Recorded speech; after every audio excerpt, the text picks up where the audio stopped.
listening to The Mortgage Scientists, exclusively on the Pod Station.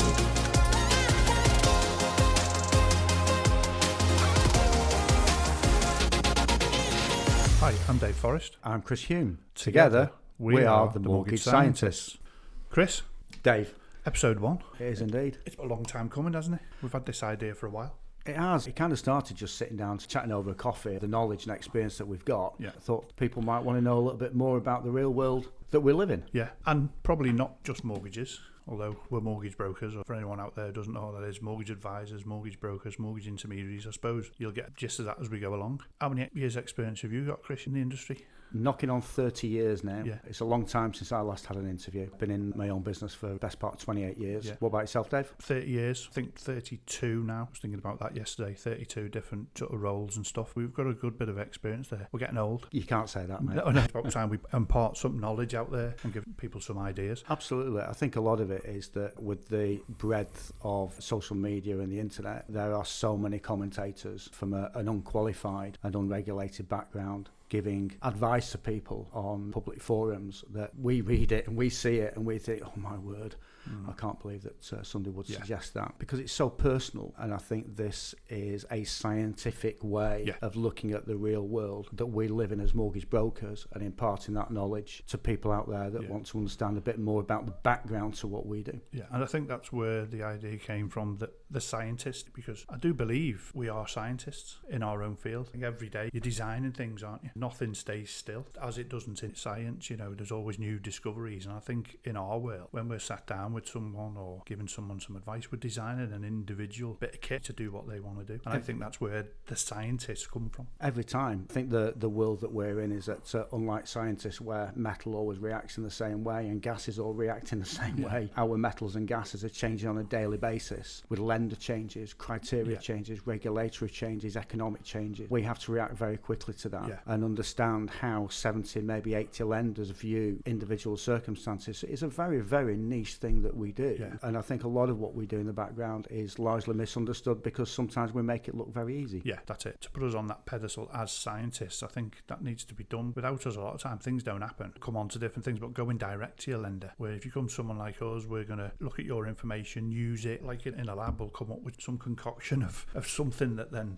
helps the person do what they want to do. Not only have you got that end, i.e. the lender end and all that stuff, changing, but then what your client's got is totally different and changing, isn't it? They can think something's totally irrelevant and not tell you, but then it is totally relevant to everything. So there's just this mix of everything that you're having to deal with, and then somehow come together and you go, right, that's what you need to do. And it's so individual, like you say. Letting people know how that works a little bit can help them. Yeah, definitely. And I think a lot of it is through the series that we'll start off with, how do you get mortgage ready? What are the things that lenders will look for? What do you need to do in that 3 to 6 months before you come to a broker? What are the things that you need to look at on your credit file? How do you manage your money ahead of time? How do you save up the funds? We'll cover this in different episodes throughout the series, probably initially looking at how you get mortgage ready, then looking at first time buyers, that initial step onto the property ladder. Then how do things work as a homeowner, or moving home, remortgaging, and all these weird and wonderful things that might go on, but helping people understand what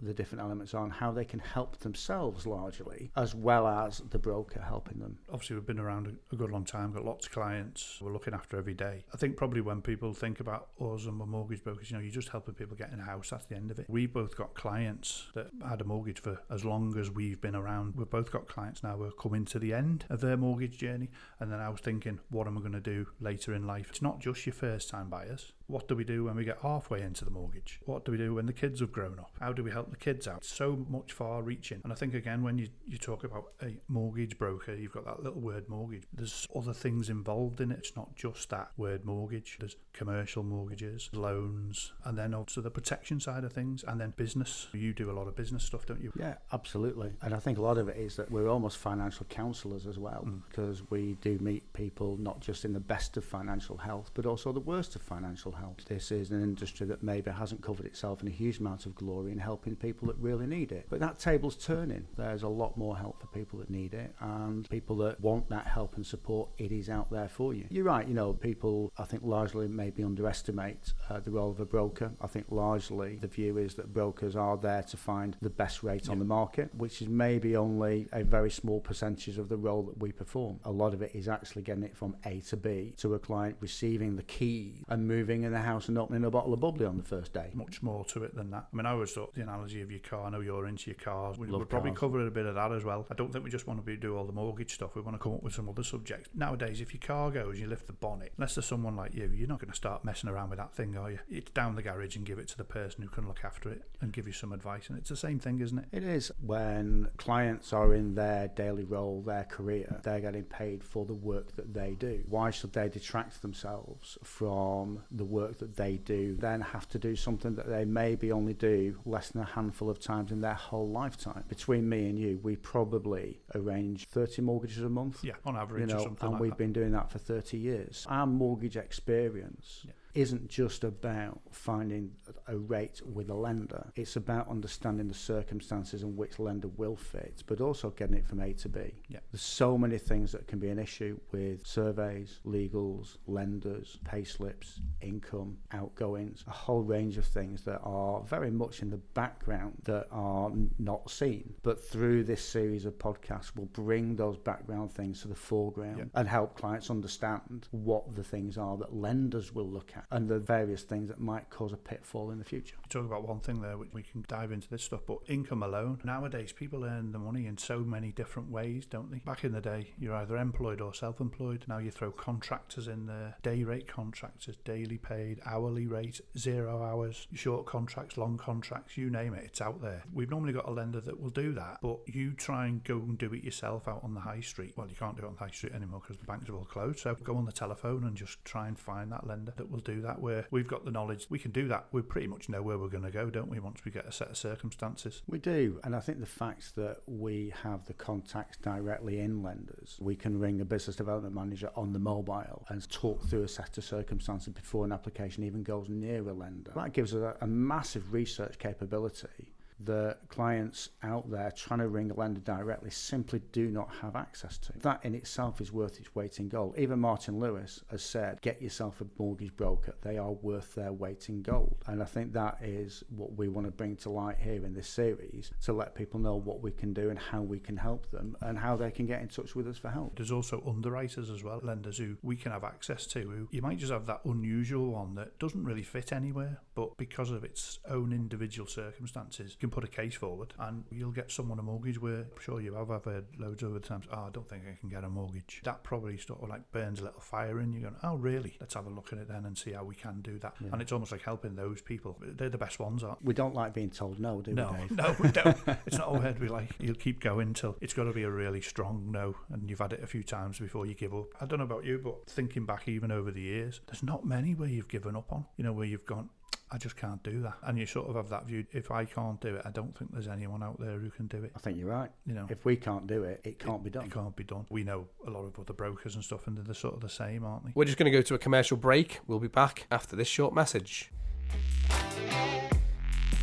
Do you have a passion, hobby, or expertise and want to share it with the world? Why not do a podcast? The Pod Station offers a wide range of packages to make this a reality, ranging from training and support for those who have no idea where to begin, to podcasters who just need somewhere to host their show.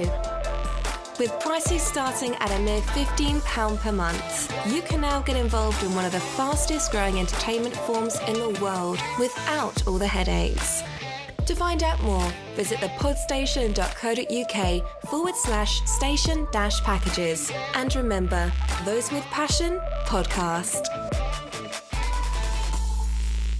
This episode is sponsored by Dunkin' Biscuits, a biscuit lover's guide by Chris Hugh.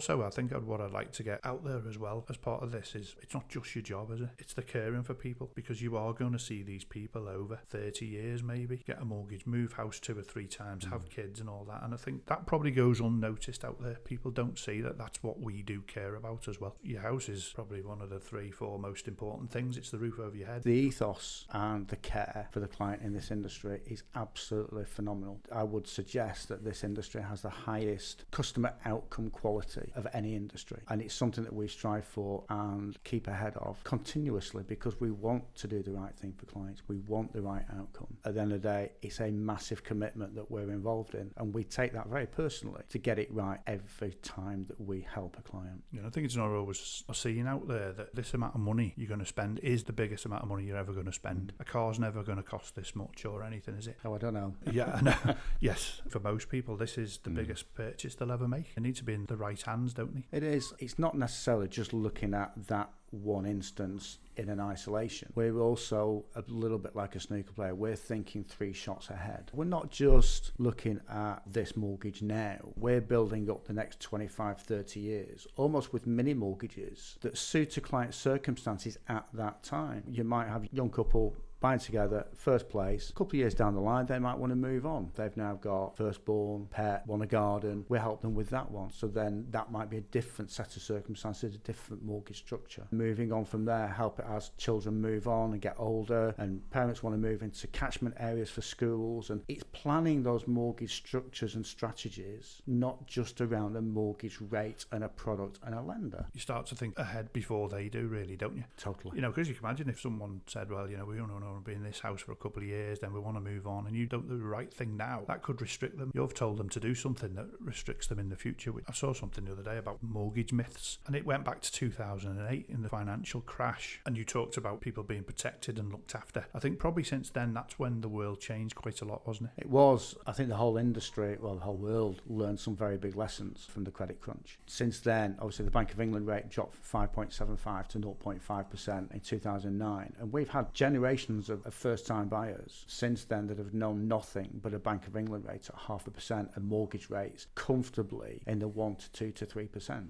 I think where we've definitely been a massive help to clients has been in the last 2 to 3 years, where some mortgage rates have tipped 6%, even though they are on the way back down a bit now. But I think it's that advice, support and structure that helps us guide clients through these rather up and down times. Those times are when you become real gold, don't you? There's a panic in the market. What are we going to do? You can just advise someone to do something they don't know how to do. Yeah. If they go and do it themselves, they'll probably do the total opposite, and they might mess them up next few years. I mean, probably one of the big things we did 5 years ago now, we did a hell of a lot of 5-year fixes, didn't we? 1%, 1.2%, now, 1.5%. You've got to be ringing those clients up pretty much every week, celebrating what a good decision that was. And obviously the world changes, but all those are coming off those now, haven't they? I find that obviously they've ridden that 6.5%, haven't they? I've had a few comments to me, a friend in work said, how the bloody hell did you get that rate? You know what I mean? And then it's, we got it through our mortgage brokers. That's the value you get having a professional looking at it. It's a huge value. It's a huge support mechanism as well. We're not just there when things are going well, the career's taking off, the kids are doing well in school and all the rest of it. We're there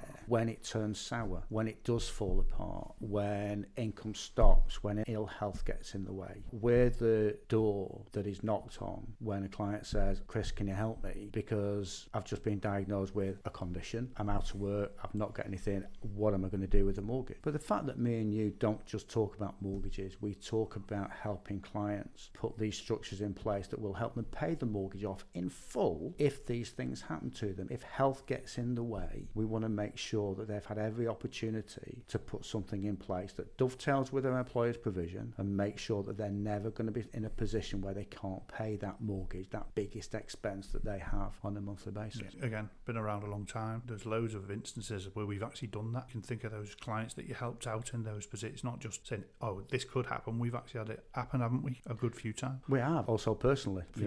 From a point of policies actually paying out, yes, they do. They do, yeah. I think it's breaking those myths as well, isn't it? I call them man down the pub syndrome or man and lady down the pub syndrome. You're getting advice from someone who's not an advisor but says, oh, you don't want to be doing that, or you want to be getting one of them. You do get that quite a bit, don't you? You do. This is the element of what we kind of put right, if you like, in the information and knowledge that people have access to, that the knowledge is coming from qualified, regulated individuals like you and I. We stand by the advice that we give. We are qualified and experienced to do what we do. We're regulated, highly regulated, aren't we? Going back to 2008, that's a good thing, isn't it? Industry needs to be regulated so people know that they're getting good advice. Our work's always checked, and we go through certain checks throughout the year. And then the other thing you bring in is technology, isn't it? Constantly going to be the end of the broker. I remember when the internet came out, that was going to be the end of mortgage advisors. They weren't going to exist anymore, and that didn't happen. I'm sure we'll cover a bit more, but the latest thing is AI coming out. But I still don't think that nothing beats sitting on someone's sofa, looking them in the eye, talking openly, giving them some advice.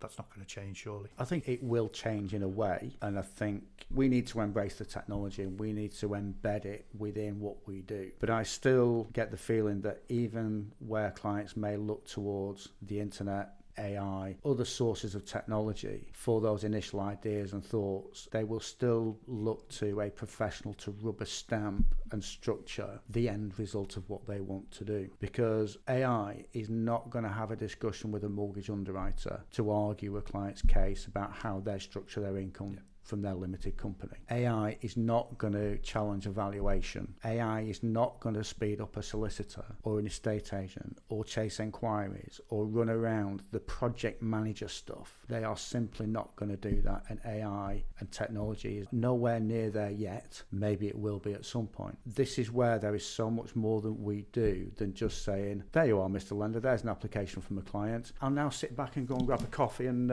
put a biscuit in. Yeah.